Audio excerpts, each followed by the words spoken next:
Hello, Tampa Bay. Andrew Duncan of the Duncan Duo Team at RE/MAX, official real estate agents of the Tampa Bay Lightning, and joined today by Robert Johnson, president of the Duncan Duo. And my co-host every Sunday at 10 on WFLA News for the Duncan Duo Real Estate Show. But here today, we're going to give you guys some knowledge about home buyer programs out there. iBuyers, there's a whole lot of acronyms for it. People that are going to give you a cash offer for your house.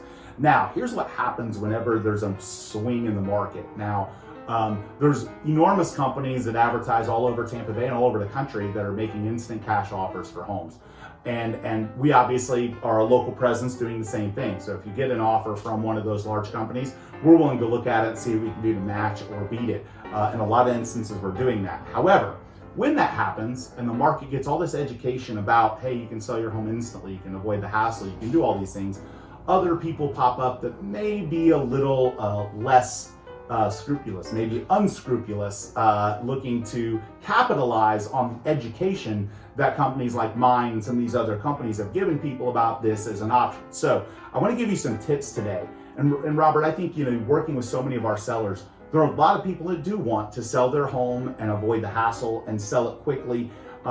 They know in a lot of instances they may not get as much money, but it's a convenience factor for people. Yeah, I think there's two different types of sellers a lot of time. There's sellers that the net is the most important to them, and sellers that time is most important to them. And because of a lot of people buying and selling at the same time, sometimes the timing is a really important factor. And people like to look at all their different options. So they like to look at maybe what an iBuyer is going to offer them, what an investor is going to offer them, and then what they can get on the retail market. And luckily, we can provide that to them. Yeah, we give them all those options, whereas if you talk to one of the normal national iBuyers, they're not going to tell you, hey, look, here's the money you're leaving on the table.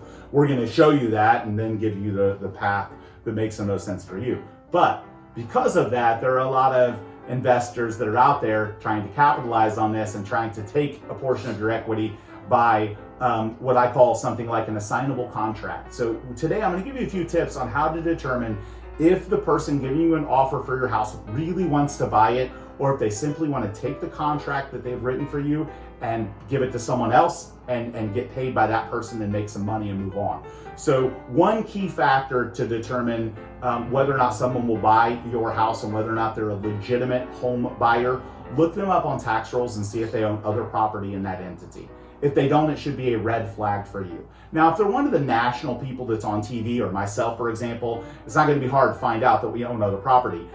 But there are other people that you may not have that instance. So you can go on to Hillsborough County, Pinellas County, Pasco County, Sarasota, Manatee, any county we serve, and you can look up the company name and see if they own property in that entity. If they don't, then it's a sign that maybe they're looking to simply take your property, get it under contract, and find someone else that will close on it at a higher price than they've contracted with you. It's called an assignable contract. They're simply going to take a fee and give the contract to someone else to close. Unfortunately, it happens. There's a lot of house hustlers out there, and there's a lot of good that they can do. However, there's a lot of bad for you. In that, you could be giving away a portion of your equity to somebody that has no intention on closing on your home. To get the best opportunity for your house, you want somebody that's going to legitimately close. There's a portion of the contract called an assignability clause. You want to look at that and determine if the person says that they want to be able to assign the contract to someone else. I would be leery and start asking a lot of questions, because you may be able to find someone willing to pay you more money for your house that intends to close on it, not that intends to take in a fee and then get somebody else to close on it. Okay, so that's one step. Another step is asking for a proof of funds, and asking for a legitimate proof of funds.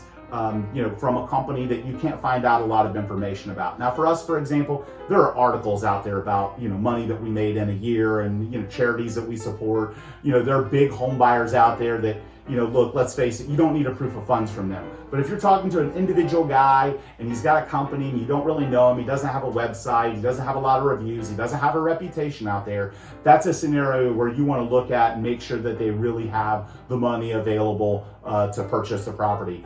Ask for a name and a phone number to bank that can verify it. Ask for an account statement. Those are the types of things that you want to see. You want to legitimately know that they intend and have the ability to buy on it. Also, closing date. The longer the time until they close, the less likely they are to really be legitimate. If they want 90 days to close, guess what? No investor that is flipping real estate today that wants to turn over inventory wants to take that long. We want to turn that money over. We do not want to sit on something for 90 days. So look at how fast they're closing as a judge to determine whether they really want to buy your house. So to separate some of the real buyers from the fake buyers, you want to do your due diligence and research them. Find out about them. Are there complaints out there about them? Are they a legitimate company? Do they have a lot of good reviews?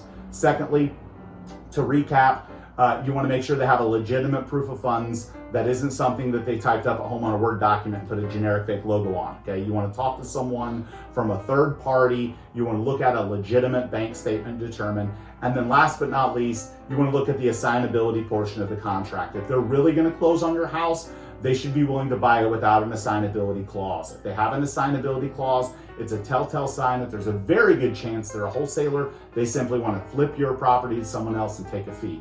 That's not what we do. If we make an offer on a house, we intend to close on it. We don't flip paper. We don't sign contracts. We make offers on houses, and we fully intend and do close on them. So again, hopefully this is helpful for you. If you get an offer from an investor and you ever want us to look at it to determine if it's valid or legitimate, feel free to shoot us a message as well. You can follow us on all of our socials. You can reach us there. You can go to theDuncanDuo.com. So hopefully this is helpful for you. And if you do look to sell your house, we'd love to give you an offer, or of course, we'd love to sell it too. So again, thanks so much for tuning in, and have an awesome rest of your day.